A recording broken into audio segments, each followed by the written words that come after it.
Olá, muito boa noite a você. Eu sou Adalberto Piotto e seja bem-vindo ao Cenário Econômico pela TV Brasil, com emissoras públicas de todo o país, diretamente dos estúdios da B3, no centro da cidade de São Paulo.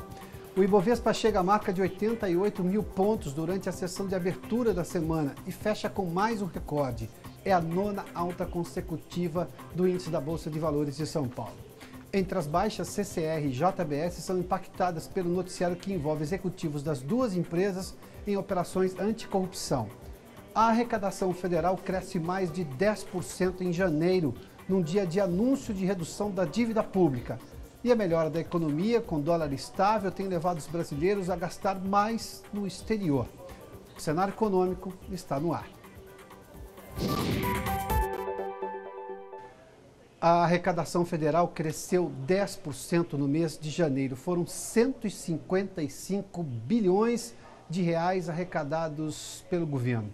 Esse é o melhor resultado para o mês desde 2014, ou seja, no ano pré-crise recente. Aliás, 2014 já foi o começo da crise que a gente viu mais aprofundada, com PIB negativo em 2015 e 2016. A Vanessa Casalini está na redação da TV Brasil aqui em São Paulo e conversa conosco. Vanessa, boa noite. Que fatores ajudaram neste resultado aí positivo para as contas do governo com maior arrecadação? Oi, Piotto. Boa noite para você, boa noite a todos. O reaquecimento da economia e também o programa de parcelamento de dívidas tributárias, o Refis, que injetou quase 8 bilhões de reais no caixa do governo, de acordo com dados da Receita Federal. O aumento da tributação de PIS/COFINS sobre combustíveis também gerou uma arrecadação extra de 2 bilhões 490 milhões de reais em janeiro, o dobro de janeiro do ano passado. Em 2017, o governo federal arrecadou 1 trilhão 340 bilhões de reais, um aumento real de quase 60%. Foi também o primeiro resultado positivo depois de 3 anos seguidos de quedas. E uma outra notícia, a Secretaria da Receita Federal liberou hoje o programa gerador do Imposto de Renda Ano Base 2017. O contribuinte pode baixar o programa no site receita.fazenda.gov.br, mas só vai poder enviar a declaração no dia 1º de março. Lembrando que o prazo termina no dia 30 de abril. Já as empresas têm até quarta-feira, depois de amanhã, para entregar aos funcionários o comprovante de rendimentos do ano passado, Piotto. Que é fundamental para você poder fazer a sua declaração, que não tem protelação. 30 de abril, Vanessa já tinha nos antecipado isso na sexta-feira, reafirmou hoje, 30 de abril é o prazo final, não tem prorrogação. E hoje o presidente do Banco Central, William Goldfein, voltou a afirmar que o cenário para 2018 prevê recuperação consistente da economia e com a inflação em direção à meta oficial, mas que também há riscos. A declaração foi dada durante evento na Câmara Espanhola de Comércio em São Paulo. Para William, o Brasil precisa continuar no caminho de ajustes e reformas para manter a inflação baixa, a queda dos juros, da taxa de juros estruturais, e nós estamos falando da taxa Selic, e a recuperação sustentável da economia. E a dívida pública federal, que inclui os endividamentos do governo no Brasil e também no exterior, teve queda de 0,87% em janeiro para 3 trilhões 520 bilhões de reais.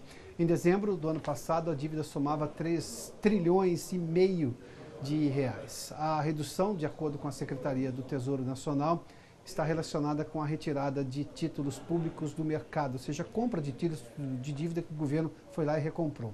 No mês passado, esses resgates somaram 109 bilhões de reais e diminuíram a dívida nesta proporção. A Petrobras anunciou que vai pagar 100 milhões de reais para reparar danos ambientais.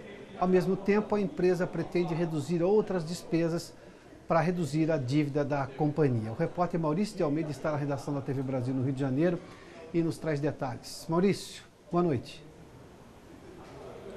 Boa noite, Piotto. A dívida da Petrobras atualmente gira em torno de 88 bilhões de reais.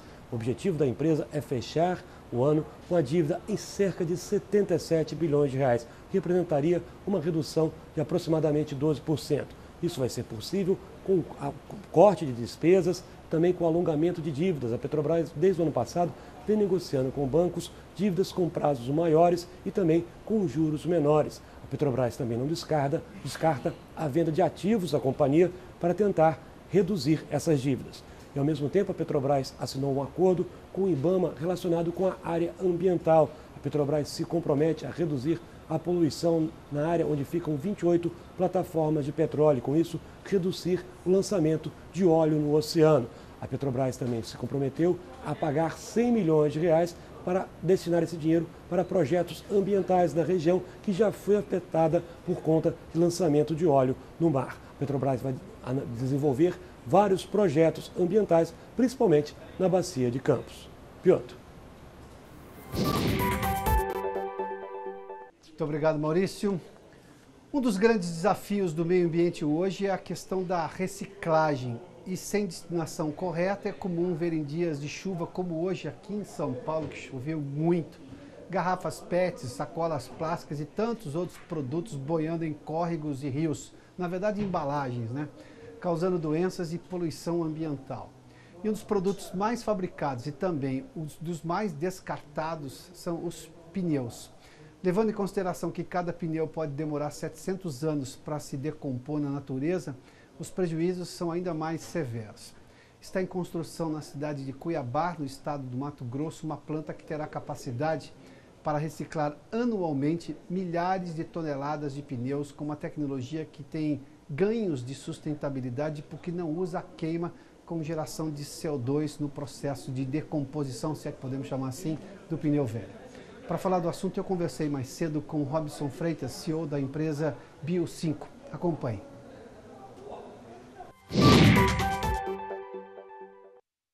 Robson, bem-vindo aqui ao Cenário Econômico. Prazer. Essa primeira planta que vai ser feita, ou já está em processamento de ser feita, isso já está sendo construída? Correto. Lá no Mato Grosso. Qual a capacidade exatamente dela? Em torno de 10 mil toneladas de pneu por ano, ou aproximadamente 2 milhões de unidades de pneu. Porque pneus têm tamanhos diferentes, mas aproximadamente são 2 milhões de pneus. 2 milhões de pneus por ano. Se a gente olhar para a necessidade brasileira, isso é quanto? Levando-se em conta o quanto se gera de pneu para descarte hoje em dia? Olha, é uma quantidade mínima ainda. Eu diria que em torno de 1% talvez da quantidade de pneus que se descarta no Brasil. O grupo, o fundo de investimento, que é o dono dessa planta de Cuiabá, pretende investir em outras unidades, chegando aí a 20% da quantidade dos pneus nacionais. Mas essa primeira planta, ela começa com 10 mil toneladas, em torno de 1% da quantidade, ela vai aumentar a sua capacidade, mas tem um certo limite que você pode chegar pela disponibilidade de pneu no estado. Agora, os pneus hoje, quem compra pneu, aquele pneu tem que fazer um processo de logística reversa, não tem? Correto.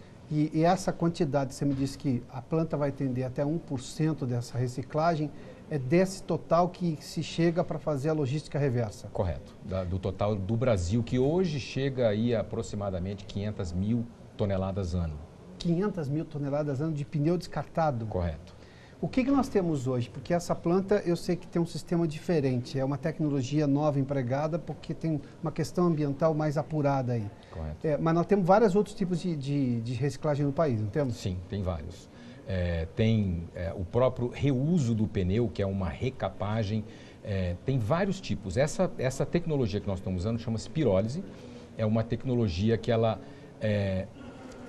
utiliza todo o recurso, toda a matéria-prima que foi utilizada para fazer o pneu, ela volta a ser reutilizada, transformada em matéria-prima novamente. Ou seja, ocorre uma separação do que tem dentro do pneu. Exato. Pirólise é basicamente o aquecimento e uma quebra química das moléculas por calor indireto, sem presença de fogo, porque não tem oxigênio.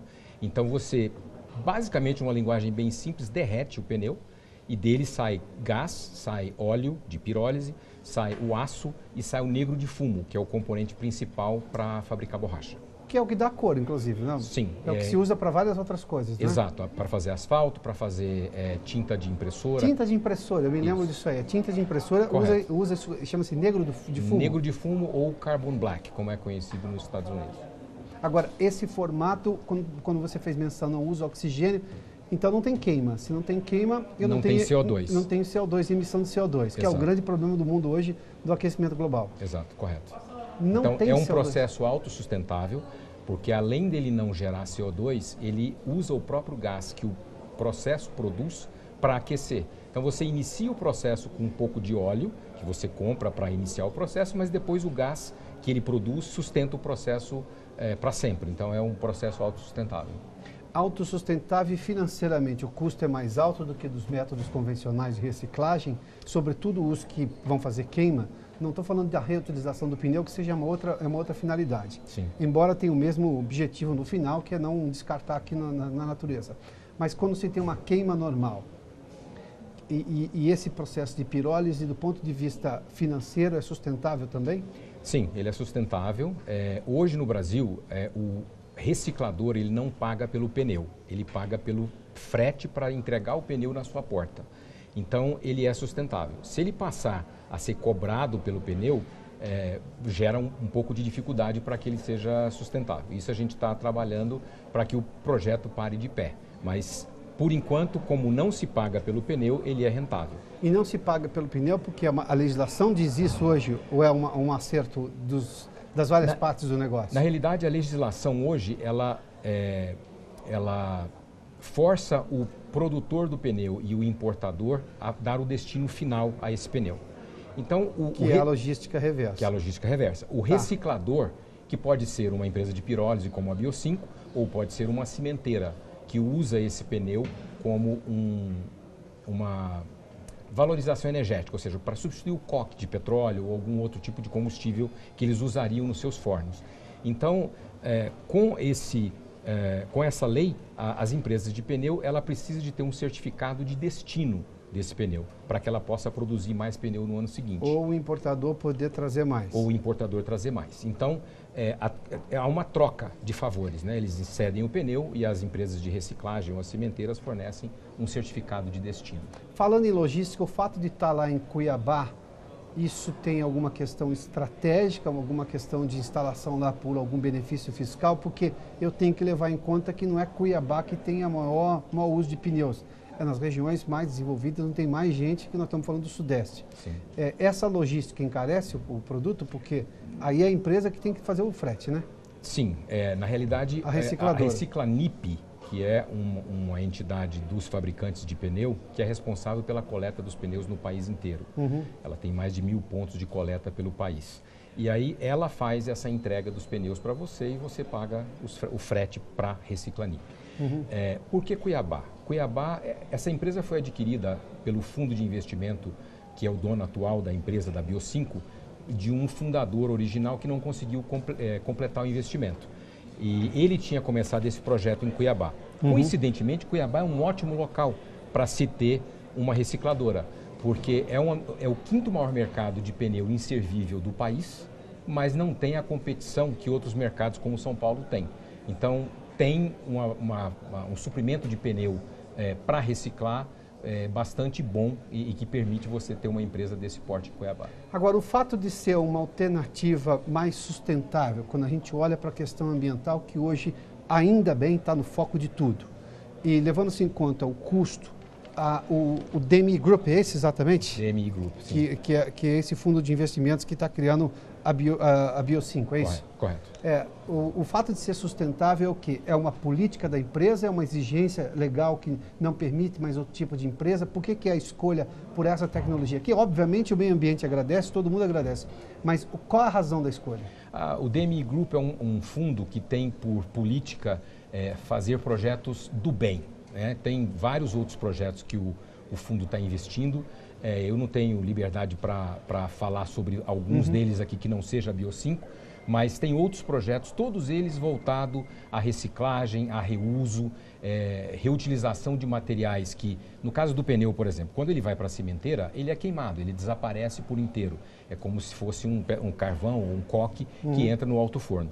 No caso da reciclagem, você gera negro de fumo, gera aço, gera óleo que vai ser utilizado, evitando assim de você retirar mais recursos do meio ambiente. Então é uma utilização mais sustentável, mais ecologicamente, eu diria, correta, apesar de que a queima hoje em cimenteira é aprovada pelo meio ambiente, então também não deixa de ser uma boa coisa. Mas aí nós temos uma reutilização verdadeira de tudo que está tendo no pneu. Tudo. Você tira, essa é a vantagem. Você tira mais ou menos 98% em peso do que você colocou lá dentro, você tira para fora. Você tira mais ou menos, de 1 tonelada de pneu, você tira 500 quilos de óleo, você tira mais ou menos 300 a 350 quilos de negro de fumo, mais ou menos uns 100 quilos de gás e ainda sobra um pouquinho de nylon, e esse a gente tem que se descartar, mas praticamente você utiliza todo o material que você coloca lá dentro. Quer dizer, de cada 1.000 quilos, 98% você retira de produto. São reutilizáveis em outras possibilidades econômicas. Correto.